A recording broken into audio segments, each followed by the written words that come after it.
Nós iremos começar esse estudo bíblico com uma oração que é uma característica que sempre devemos ter.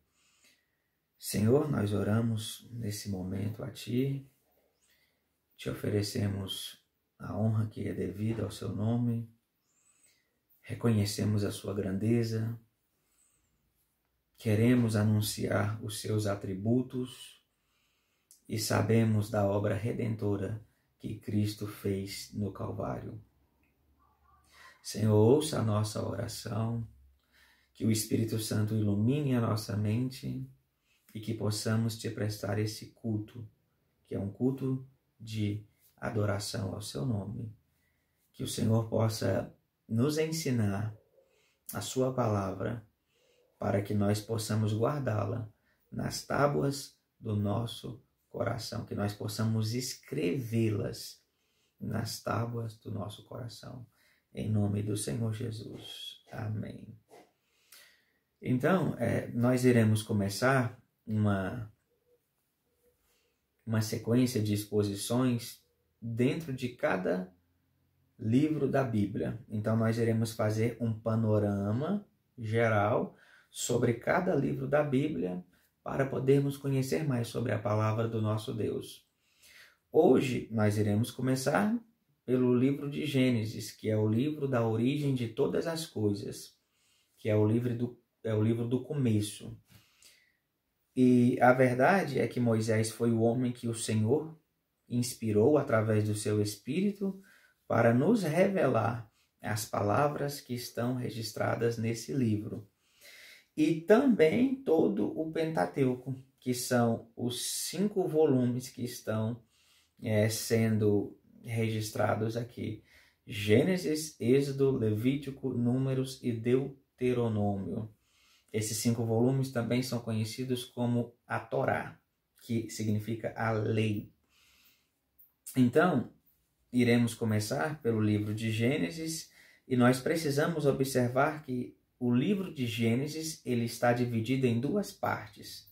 Na primeira parte, nós temos os 4 grandes eventos registrados, do capítulo 1 ao 11, e na segunda parte nós temos 4 grandes personagens que estão registrados no capítulo 12 ao 50. Então nós iremos verificar essas 2 partes, os 4 eventos e os 4 personagens. Então vamos lá, a primeira parte. Iremos verificar quais são os 4 grandes eventos que estão registrados aqui. O primeiro deles, é óbvio, né? É a criação. Nós somos criacionistas, acreditamos que Deus criou todas as coisas pela palavra do seu poder. Sabemos que Deus chamou à existência tudo que existe do nada. E nós sabemos que Deus é o criador da matéria, da energia, do espaço e tempo. E dentro da criação de Deus, nós vemos a obra-prima da sua criação, que se chama ser humano. Quando nós começamos a analisar a criação, nós vemos que Deus ele aparece no primeiro texto da Bíblia Sagrada, que é o versículo 1 de Gênesis, como um Deus que é eterno, um ser incriado. Deus ele se revela criando todas as coisas. No princípio, Deus criou os céus e a terra. Essa palavra em Gênesis é o nome do livro que estamos estudando. No princípio, que significa Bereshit. Deus criou os céus e a terra. Então, no princípio, Elohim criou os céus e a terra. A expressão os céus e a terra no hebraico significa o universo inteiro. Então, Deus é um ser que cria todas as coisas que são visíveis e as que não podem ser vistas pelos olhos. Deus é o Criador e cria o universo que pode ser estudado e aquele que não pode ser alcançado. Então, nós acreditamos que essa verdade é absoluta. O Senhor é o Criador de todo o universo. Esse é o primeiro grande evento de Gênesis. Não podemos estudar o livro de Gênesis, o primeiro volume de Moisés, sem passarmos pela criação. Então, Deus é o Senhor Criador de tudo. O segundo evento que está registrado nas Escrituras é a queda do homem. Nós sabemos que Deus criou tudo em 6 dias, e se nós observarmos bem, os 6 dias da criação estão divididos em 2 grupos de 3 dias. O primeiro grupo, que é formado pelos 3 primeiros dias, esse primeiro grupo fala do ambiente que Deus cria. E o segundo grupo, que é formado pelos 3 dias seguintes, ele fala dos seres e dos elementos que Deus cria para povoar esse ambiente. No primeiro dia, Deus cria a luz e separa das trevas.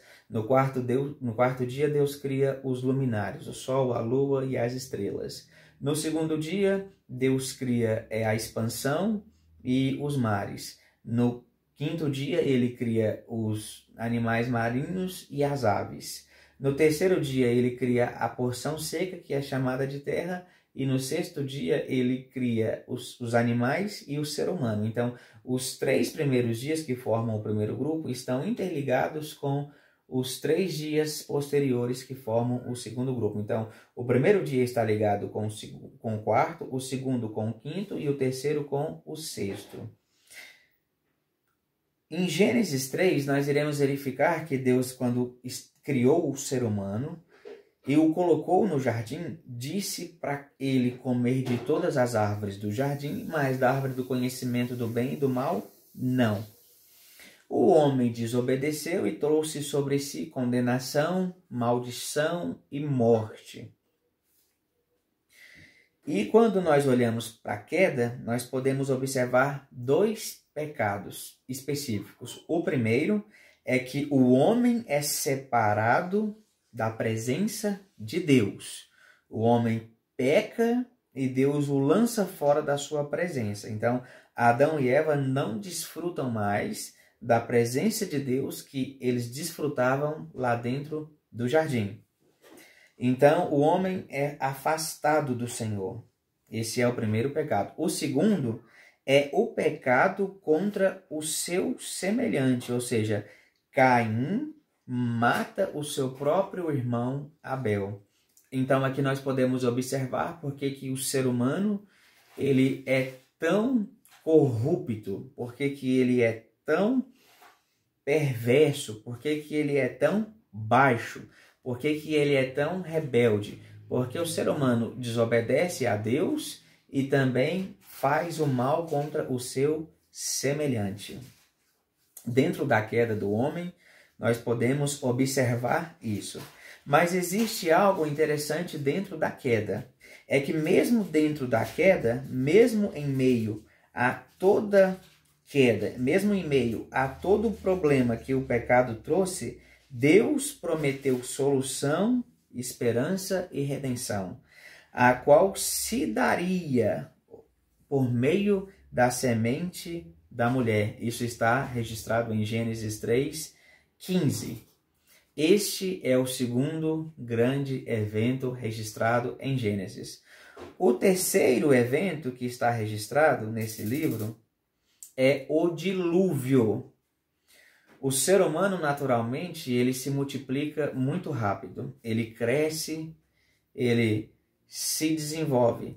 E à medida que o ser humano vai se multiplicando, os seus pecados vão aumentando também. A iniquidade vai crescendo, a transgressão vai sendo praticada, a rebeldia, a rebelião, a idolatria, tudo isso vai sendo praticado contra Deus, ao ponto de Deus dizer: eu vou destruir essa raça que eu criei.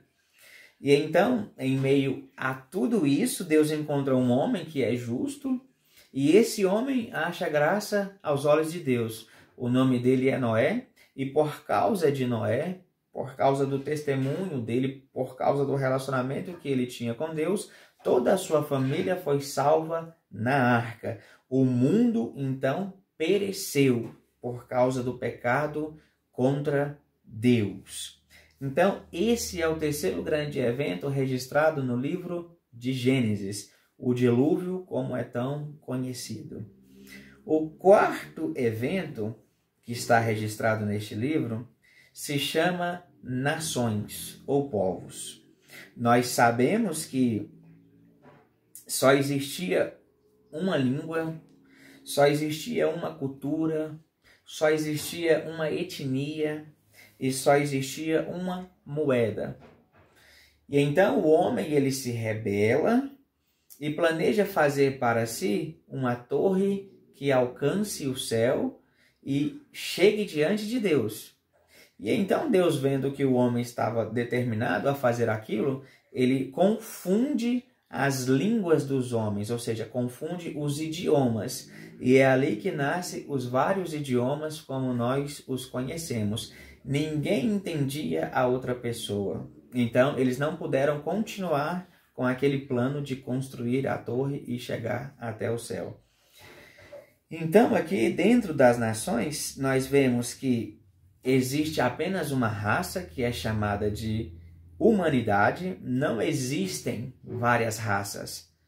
Não existe a raça dos brancos ou a raça dos negros ou qualquer outra forma. Só existe uma raça humana e o homem foi criado à imagem e semelhança de Deus. Mas dentro da humanidade nós temos várias nações. Então é esse grande evento, em quarto lugar, que a Bíblia Sagrada vai abordar.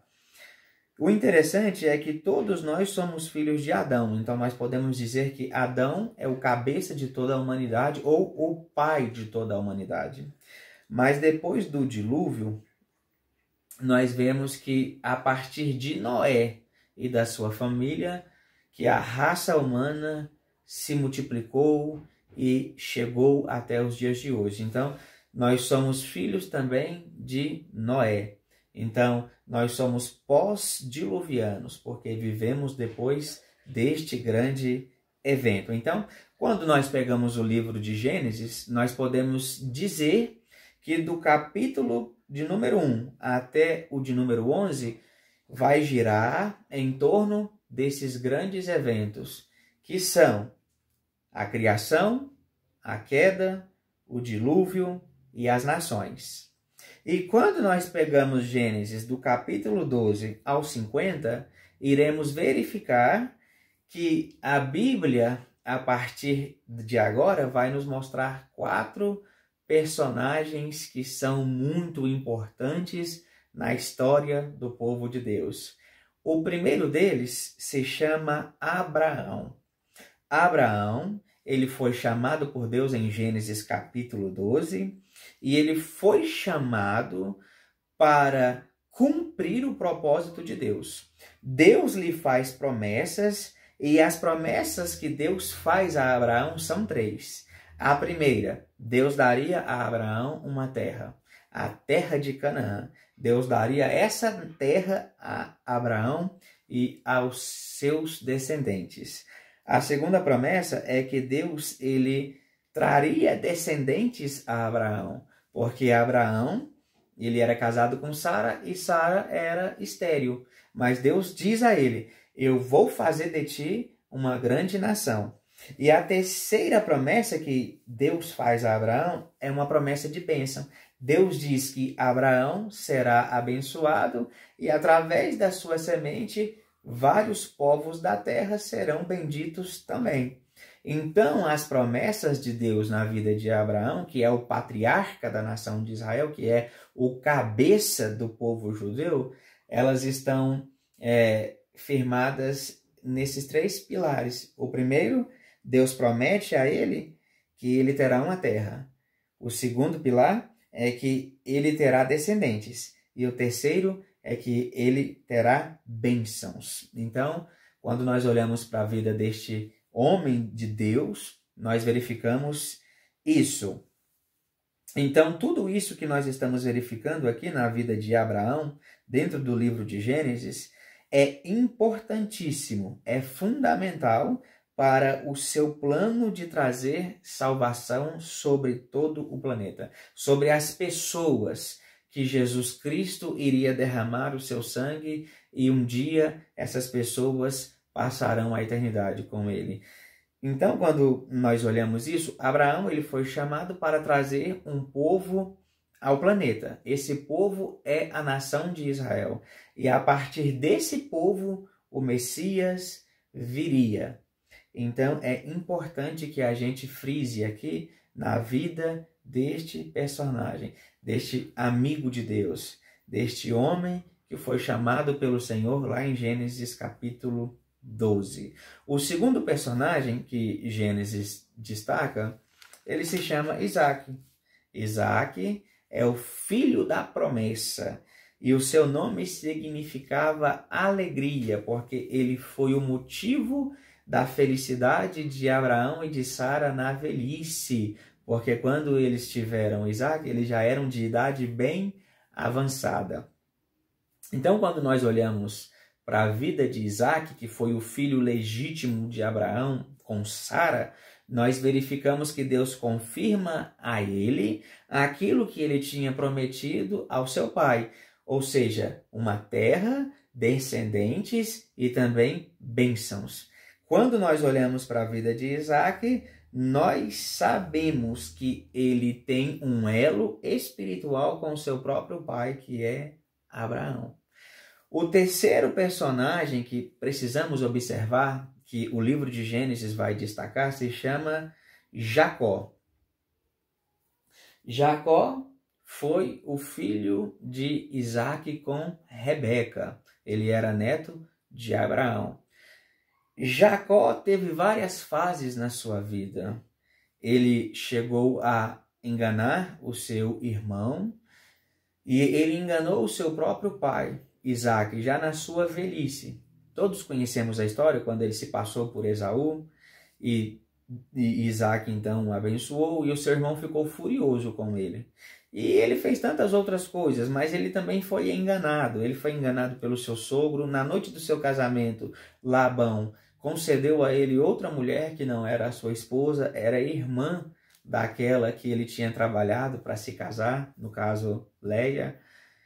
E então depois ele se casa com Raquel também, mas ele foi enganado em várias ocasiões da sua vida e uma das mentiras mais profundas que contaram para Jacó foi quando o seu filho amado saiu e não voltou mais, e os seus irmãos disseram que ele havia morrido. Ele acreditou que isso fosse verdade durante 13 anos, até que então a verdade veio à tona. Então, a história de Jacó, ela é muito interessante, porque Jacó, ele teve a sua identidade transformada por Deus, e o povo judeu recebeu o seu nome, que foi transformado de Jacó para Isaac, ou melhor, de Jacó para Israel. Por isso que o povo de Deus é chamado de Israel. Então, para a gente encerrar, o quarto personagem que nós vemos aqui no livro de Gênesis é exatamente José, o filho de Jacó, o filho amado, o filho favorito, o filho querido de Jacó. José, ele sofreu muita perseguição, ele foi perseguido pelos seus irmãos, ele sofreu traição, ele foi traído pelos seus irmãos, e ele sofreu tentativa de assassinato nas mãos dos próprios irmãos.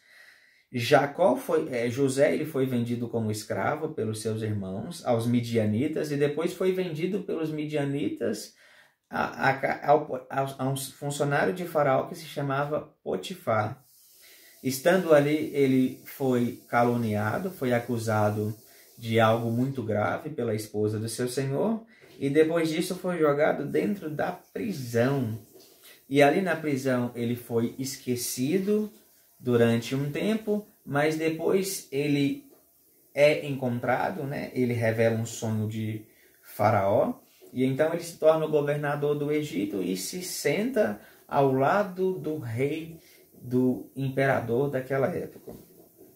Ou melhor, do monarca daquela época, né? Do rei daquela época, que no caso era Faraó. E quando José se assenta no trono, nós conhecemos a história, certo dia por causa da fome, né? As 7 vacas magras, as 7 espigas feias.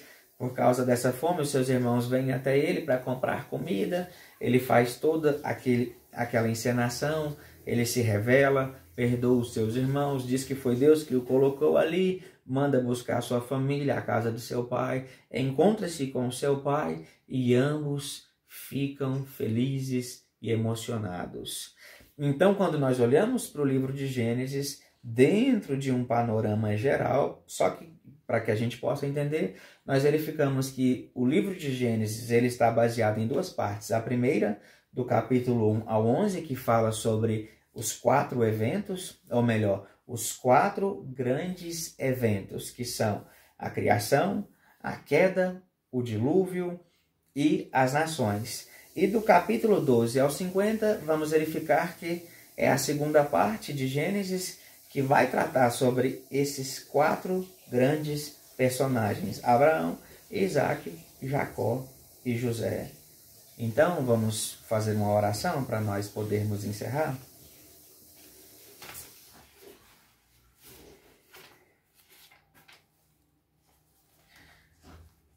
Senhor, nós queremos agradecê-lo nesse momento por tudo que o Senhor tem feito na nossa vida, que o Senhor possa receber para Ti esse culto que Te prestamos. Somos tão falhos, Senhor, mas nós queremos engrandecê-lo, porque somos salvos e sabemos que fazemos parte da história da redenção do Seu povo. Senhor, nós estamos felizes porque temos a alegria da Sua salvação. Então receba para Ti neste momento tudo o que estamos fazendo aqui, que o Senhor possa alcançar as pessoas que a gente pode chegar, que o Senhor possa abençoar as pessoas através das nossas vidas e que o Evangelho de Cristo possa ser ministrado, possa ser pregado e nós possamos cumprir a grande comissão de Jesus, que é ir por todos os lados, em todo o planeta e pregar a Sua palavra. Deus, eu Te louvo por tudo, em nome do Senhor Jesus. Amém.